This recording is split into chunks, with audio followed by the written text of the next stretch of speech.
Hello, my name is Christopher Nixon Cox, and I'm the grandson of the 37th President of the United States, Richard M. Nixon.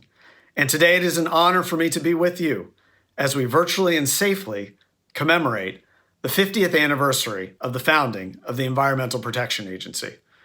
Of course, it was in 1970 that my grandfather signed a series of executive orders to protect the environment, which culminated in the creation of the EPA in December of 1970.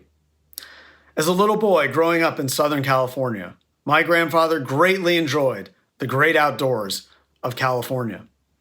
Every day, he would tell me, he would butt pedal on his bicycle from Whittier, California into Los Angeles to pick fresh produce grown locally in California for sale at his parents' small grocery store in Whittier, California.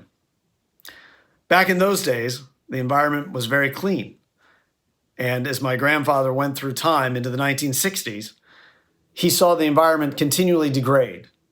To the point in 1960, from his perch in New York, he saw toxic smog choke 400 New Yorkers to death. In California in the late 1960s, he witnessed oil spills off the coast of California that choked and killed millions of wildlife and birds on California's formerly pristine coast. These were all things that concerned my grandfather as he became president, to the point that in 1970, he felt it was his mission to bequeath a better environment to his children and grandchildren than the one he had seen develop in the 1940s, 50s, and 60s. So my grandfather embarked on an ambitious program to establish environmental regulations that would clean our water, our air, and our oceans so that future generations could enjoy the life that my grandfather had as that little boy growing up in Southern California.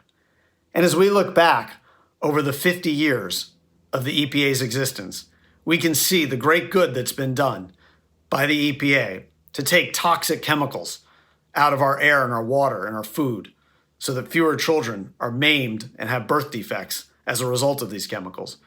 We can see the cleaner oceans and the cleaner waterways of our great country that our children and grandchildren can enjoy swimming in and playing in. This is a great legacy of my grandfather, but it's also a great legacy of the EPA, and it's a testament to the great work of the many administrators and good people that we have working in the EPA, that we have been able to do so much in these 50 years, but it also shows that we have so much more to do. And that's why for the future of the EPA, I look forward to another 50 years of progress in making our environment a clean and safe place so that future generations can enjoy the great beauty of our great country, the United States of America. I hope you all have a wonderful day, and thank you so much for letting me be a part of this program as we do the important work of looking back over 50 years of the history of the EPA.